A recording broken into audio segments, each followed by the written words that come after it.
Hi friends, it's me PSK. நம்மளோட law யூனிவர்சிட்டியில் LLB and BLB ஸ்டூடெண்ட்ஸ்க்கான ஃபஸ்ட் இயர் எக்ஸாமினேஷன் அப்படிங்கிறது வந்துருச்சு. 10 பேப்பர் சேர்த்து எழுத போகிறனால நிறைய ஸ்டூடெண்ட்ஸ் வந்து எப்படி வந்து பாஸ் பண்ணுறதுன்னு தெரியலையே, ரொம்ப வந்து கஷ்டமாக இருக்குமே அப்படி மாதிரி ஃபீல் பண்ணிகிட்டு இருக்காங்க. ஓகேவா? ஸோ அவங்களுக்கான ஒரு வீடியோ தான் இது. எப்படி எக்ஸாமில் வந்து ஈஸியாக பாஸ் பண்ணலாம், என்ன வந்து ப்ரிப்பரேஷன் பண்ணணும் அப்படிங்கிற மாதிரி தான் இந்த ஒரு வீடியோவில் வந்து இருக்க போகுது. ஸோ நீங்கள் 1 இயராக வந்து படிச்சுட்டு இருக்க அந்த ஒரு சிலபஸில் தான் கொஷின் அப்படிங்கிறது கேட்க போகிறாங்க. அதனால் நீங்கள் பயப்பட வேண்டிய அவசியம் அப்படிங்கிறது கிடையவே கிடையாது. ஈஸியாக தான் வந்து கொஷின் பேப்பர் இருக்கும். ஃபஸ்ட்டு எக்ஸாம் அப்படிங்கிறதுனால ரொம்ப டஃபாலாம் வந்து உங்களுக்கு கேட்க மாட்டாங்க. அது மட்டும் இல்லாமல் 10 பேப்பர் எழுத போகிறீங்க, கண்டிப்பாக ஈஸியாக தான் இருக்கும். அதுக்கு ஒரே ஒரு விஷயம், நம்ம வந்து படிச்சிருக்கணும் இல்லையா எக்ஸாமினேஷன். ஸோ வீடியோக்குள்ளே போகிறது முன்னாடி நீங்கள் நம்மளோட சேனலை வந்து சப்ஸ்கிரைப் பண்ணிக்கோங்க. அப்போ தான் நம்ம போகிற எல்லா வீடியோமே உங்களுக்கு அடுத்தடுத்து நோட்டிஃபிகேஷனாக உடனே வந்து வரும்.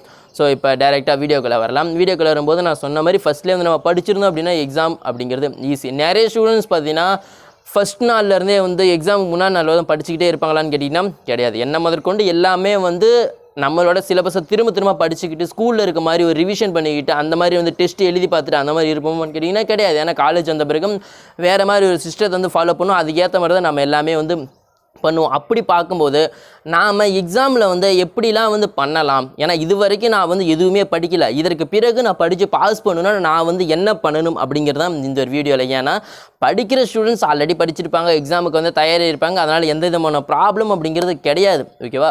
ஸோ அவங்கள பற்றி கவலை அப்படிங்கிறது கிடையாது. மற்ற கொஞ்சம் ஆவரேஜான ஸ்டூடெண்ட்ஸ் இன்ன வரையும் நான் படிக்கவே இல்லை அப்படிங்கிற ஸ்டூடெண்ட்ஸ்க்காக தான் இந்த ஒரு வீடியோ. ஸோ நீங்கள் இதற்கு பிறகு இன்னொரு 15 நாள் அப்படிங்கிறது எக்ஸாமினேஷனுக்கு இருக்குது. ஓகேவா? ஸோ நீங்கள் கொஞ்சம் நாள் வந்து லைட்டாவது உங்களோட சப்ஜெக்டில் என்ன அப்படிங்கிறத பாருங்கள், கொஞ்சமாவது படிங்க. இல்லை அப்படின்னா கடைசி ஒரு நாளில் மட்டும் நம்மளோட ஃபுல் சிலபஸாக கவர் பண்ண முடியுமா அப்படின்னு கேட்டிங்கன்னா கிடையவே கிடையாது. நிறைய பேர் சொல்லலாம் ஒரே நைட்டில் வந்து உட்காந்துட்டு நான் ஃபுல்லாகவே வந்து எக்ஸாமினேஷன் பாஸ் பண்ணிட்டேன் அப்படிங்கிற மாதிரி. பட் அவங்க அதுக்கு முன்னாடி கிளாஸில் இருக்கும்போது நிறைய படிச்சிருப்பாங்க, அதுக்கு முன்னாடி லீவில் இருக்கும்போது ஒரு சில கான்செப்ட் வந்து படிச்சிருப்பாங்க. அப்படி இருக்கும்போது தான் அந்த ஒரே நாளில் அவங்க எல்லாத்தையுமே படித்து முடிக்க முடியும். அது இல்லாமல் ஒரே நேரத்தில் ஒன்றுமே தெரியாமல் புக்கு ஃபுல்லாக வந்து திருப்ப முடியுமான்னு கேட்டிங்கன்னா முடியவே முடியாது. புக்கு முழுசாக திருப்பி முடிக்கிறதுக்கே 2 நாள் தேவைப்படுங்கிற அளவுக்கு தான் லா புக் எல்லாமே சைஸ் இருக்குது. இதை நான் உங்களுக்கு சொல்லி தான் தெரியணும் அப்படிங்கிற அவசியங்கிறது கிடையாது. இன்னொருத்தங்க கேள்வி கேட்கலாம், ப்ரோ படிக்காமே போய்ட்டு எக்ஸாமில் பாஸ் பண்ண முடியுமா முடியாதா அப்படிங்கிற மாதிரி. இப்போ லா பேப்பரை தவிர்த்து மற்ற பேப்பர் வந்து நம்மளுக்கு ஒரு பேசிக்கான ஒரு நாலேஜ் இருக்குது. ஒரு சொசைட்டி பற்றி, பொலிட்டிக்கல் சயின்ஸ் பற்றி, எக்கனாமிக்ஸ் பற்றி, இந்த மாதிரி ஒரு பேசிக்கான நாலேஜ் இருக்குன்னா லா கூட கனெக்ட் பண்ணி நம்ம வந்து எக்ஸாமினேஷனில் பாஸ் பண்ணிடலாம். அது அவ்வளோ ஒரு பெரிய ப்ராப்ளம் அப்படிங்கிறது கிடையாது. அதுக்கு நம்மளோட பேசிக்கான நாலேஜ் மட்டும் இருந்தாலே போதும். பட் லா பேப்பரை பொறுத்த வரையும் நான் கதை எழுதி பாஸ் பண்ணிவிடும் அப்படின்னா அது நடக்கவே நடக்காது. ஏன்னா செக்ஷன்ஸ் எல்லாத்துக்குமே தெரியும், கான்செப்ட்ஸ் எல்லாத்துக்குமே தெரியும். ஒரு கான்செப்ட் எடுத்துக்கிட்டால் அந்த கான்செப்டில் நீங்கள் அது ரிலேட்டடாக கதை விடாமல் தேவையில்லாமல் ஸ்டோரி க்ரியேட் பண்ணிகிட்டு இருந்தீங்க அப்படின்னா கண்டிப்பாக வந்து உங்களுக்கு மார்க் போட மாட்டாங்க. ஸ்டோரி அப்படிங்கிறது லா பேப்பரை பொறுத்தவரையும் கரெக்டாக வராது. செக்ஷன் அப்படிங்கிறது கரெக்டாக மென்ஷன் பண்ணிவிட்டுங்க. அதுக்கு பிறகு அது ரிலேட்டடாக வந்து நம்ம ஏதாவது எழுதலாமே தவிர ஃபுல்லாக வந்து நம்ம இதற்கு முன்னாடி ஸ்கூலில் வந்து எழுதுன மாதிரி ஸ்டோரிலாம் எழுதணும் அப்படின்னா லா எக்ஸாமை பொறுத்தவரையும் கண்டிப்பாக வந்து அது செட் ஆகாது அப்படிங்கிறதான் ஒரு உண்மையான விஷயம். அதனால் கொஞ்சமாவது படிச்சிருக்கணும் அப்படிங்கிறத தெரிஞ்சுக்கோங்க. ஸோ ஒரு 2 days 3 days இருந்தாலே கண்டிப்பாக எக்ஸாமினேஷனுக்கு ப்ரிப்பேர் ஆகி பாஸ் பண்ணிடலாம். அதுதான் வந்து உண்மையான விஷயம். நம்ம மாத கணக்கில் படிக்கணும் அப்படிங்கிறதுலாம் அவசியம் கிடையாது. ஓகேவா? இதுக்கு நம்ம பண்ண வேண்டியது, இதற்கு முன்னாடி நடந்த 4 or 5 years கொஷின் பேப்பரை நம்ம எடுத்து அதை மட்டும் ப்ரிப்பேர் பண்ணாலே கண்டிப்பாக எக்ஸாமினேஷனில் பாஸ் பண்ணிடலாம். அதில் வந்து எந்த விதமான இஷ்யூ அப்படிங்கிறது கிடையவே கிடையாது. அதுக்கு நம்ம பண்ண வேண்டியது ஒரு 4 years கொஷின் பேப்பர் எடுக்கிறோம் அப்படின்னா அதில் 12 மார்க், அதுக்கப்புறம் 7 மார்க் அப்படிங்கிறது இருக்கும். அந்த 12 மார்க்கு 7 மார்க்கு நம்ம கரெக்டாக வந்து ப்ரிப்பேர் பண்ணணும். இப்போ 4 இயர் கொஷின் பேப்பரில் ஒவ்வொரு இதுலையும் 3 12 மார்க் 3 7 மார்க் இருக்கும். எடுத்திங்கன்னா 6. ஓகேவா? ஸோ 12 24. இந்த 24 கொஷினை நம்ம ப்ரிப்பேர் பண்ணிட்டோம் அப்படின்னால இதிலே மேக்ஸிமமான டாபிக்ஸ் எல்லாமே வந்து கவர் ஆகிடும். நீங்கள் வந்து அந்த கொஷின் பேப்பரை ரெஃபர் பண்ணும்போதே தெரியும் இதெல்லாம் வந்து இம்பார்ட்டண்டான டாபிக்ஸ், இதெல்லாம் வந்து ரிப்பீட்டடாக கேட்டிருக்காங்க அப்படிங்கிற மாதிரி. ஓகேவா? ஸோ 4 மார்க்ஸும் வந்து நீங்கள் அதை வச்சே வந்து ப்ரிப்பேர் அப்படிங்கிறது பண்ணிக்கலாம். நீங்கள் மேக்ஸிமம் அந்த 12 மார்க் 7 மார்க் வந்து ப்ரிப்பேர் பண்ணுறீங்க இல்லையா? ஸோ அதில் இருந்தே 4 மார்க்ஸ் அப்படிங்கிறது உங்களுக்கு கேட்டுருவாங்க. எந்த விதமான இஷ்யூ அப்படிங்கிறது கிடையாது. நம்ம சுத்தமாக வந்து எதுவுமே படிக்கலை, ஆவரேஜாக இருக்க ஸ்டூடெண்ட்ஸ்க்கு பாஸ் பண்ணுறதுக்கான ஒரு இதை வந்து தான் பேசிக்கிட்டு இருக்கோம். நான் வந்து யூனிவர்சிட்டி ரேங்க்லாம் எடுக்கணும் அப்படின்னா நீங்கள் கேஸ் லாஸ் பார்த்தீங்கன்னா ஃபுல்லாகவே வந்து நல்லா எழுதணும், செக்ஷன்ஸ் எல்லாமே ஃபுல்லாக வந்து எழுதியிருக்கணும். இந்த மாதிரி நிறைய இது பண்ணால் தான் நம்மளால் ஒரு யூனிவர்சிட்டி ரேங்க் அளவுக்கு நீங்கள் யோசிக்கிறீங்க அப்படின்னா உங்களுக்கு அந்த மார்க் அப்படிங்கிறது எடுக்க முடியல. லா காலேஜை பொறுத்தவரையும் நம்மளோட யூனிவர்சிட்டி பொறுத்தவரையும் மார்க் எல்லாத்துக்குமே ஆவரேஜாக தான் வரும்.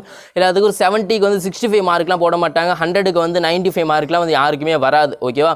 நம்மளுக்கு ஆவரேஜான ஒரு மார்க் தான் வரும். ஏன்னா அவங்க எக்ஸ்பெக்டேஷன் அப்படிங்கிறது பெருசாக இருக்கும். அந்த ஒரு எக்ஸ்பெக்டேஷனை 2.5 மணி நேரத்தில் நம்மளால் ஃபுல்ஃபில் பண்ண முடியுமா அப்படின்னு கேட்டிங்கன்னா கிடையவே கிடையாது. அப்படிங்கலாம் ஒரு உண்மையான விஷயம். ஸோ நாம இந்த ஒரு விஷயங்கள்லாம் வந்து பண்ணலாம். ஓகேவா? நான் ஃபஸ்ட்லேயே சொன்ன மாதிரி நம்ம ப்ரீவியஸ் இயர் கொஷின் பேப்பர் வந்து ப்ரிப்பேர் பண்ணணும். இந்த ஒரு 5 நாளில் முதல்ல உங்களோட சப்ஜெக்ட் என்ன அப்படிங்கிறது தயவு செஞ்சு பாருங்கள். ஒரே நைட்டில் உட்காந்து ப்ரிப்பேர் பண்ணவே முடியாது. அதுக்கு பிறகு உங்களோட ஃப்ரெண்ட்ஸ் பார்த்தீங்கன்னா சொல்லுவாங்க, நான் வந்து படிக்கணும். கண்டிப்பாக வந்து அவங்க படிச்சிடுவாங்க. அவங்க சொல்கிறத நம்பவே நம்பாதீங்க. ஏன்னா அவங்க எக்ஸாமில் பாஸ் பண்ணுறது தான் நினைப்பாங்களே தவிர நீங்கள் வந்து படிக்கிறது படிக்காமல் இருக்கிறது அவங்களுக்கு வந்து தேவையில்லாத விஷயம்.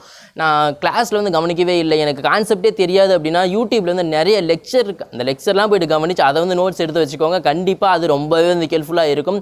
யூடியூப்பில் நிறைய பேர் லா ரிலேட்டடான வீடியோஸ் அப்படிங்கிறது போட்டுட்டு தான் இருக்காங்க. ஓகேவா? ஸோ லா சப்ஜெக்டை பொறுத்தவரையும் கண்டிப்பாக எக்காரணத்தை கொண்டு கதை எழுதலாம் அப்படிங்கிற ஒரு எண்ணத்தோட போகாதீங்க அப்படிங்கிறத நான் அழுத்தமாக இன்னொரு டைம் சொல்லிக்கிறேன்.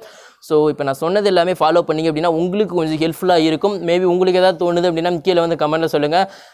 உங்களுக்கு ஒரு ஐடியா இருக்குது அப்படின்னா மற்றவங்க பார்த்து தெரிஞ்சுப்பாங்க இல்லையா? அதனால தான் சொல்கிறேன். உங்கள் ஃப்ரெண்ட்ஸ் யாராவது எக்ஸாம் நினச்சி பயந்துட்டு இருந்தாங்க அப்படின்னா அவங்களுக்கு இந்த ஒரு வீடியோ அப்படிங்கிறத ஷேர் பண்ணுங்கள். அந்த இருக்க ஒரு நாளில் நம்ம ரிவிஷன், இப்போ இந்த ஒரு 5 நாளில் படிக்கிறது ரிவிஷன் மட்டும் தான் பண்ணுறதுக்கு டைம் இருக்கும். அந்த ஒரே நாளில் படிக்கணும் அப்படின்னா நான் சொன்ன மாதிரி அந்த கொஷின் பேப்பர் மட்டும் ப்ரிப்பேர் பண்ணிட்டு போயிட்டு எழுதணும் அப்படின்னா பாஸ் பண்ணிடலாம்.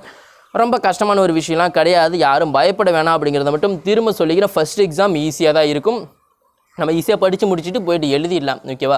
நான் சொன்ன மாதிரி உங்கள் ஃப்ரெண்ட்ஸ் கூட ஷேர் பண்ணி அவங்களுக்கும் இதை வந்து தெரியப்படுத்துங்க. வீடியோ பிடிச்சிருந்து அப்படின்னா வீடியோக்கு லைக் பண்ணிவிட்டு உங்களுக்கு ஏதாவது டவுட் இருக்குது அப்படின்னாலும் கீழே வந்து கமெண்ட்டில் கேளுங்க. இது எல்லாத்துக்கும் மேலே நீங்கள் என்ன நம்மளோட சேனலை சப்ஸ்கிரைப் பண்ணல அப்படின்னா சப்ஸ்கிரைப் பண்ணுறதை பண்ணிக்குவாங்க. அப்போ தான் நம்ம போகிற எல்லா வீடியோமே உங்களுக்கு நோட்டிஃபிகேஷனாக வரும். ஓகேவா? ஸோ தேங்க்யூ ஃபார் வாட்சிங் வீடியோ. தேங்க்யூ.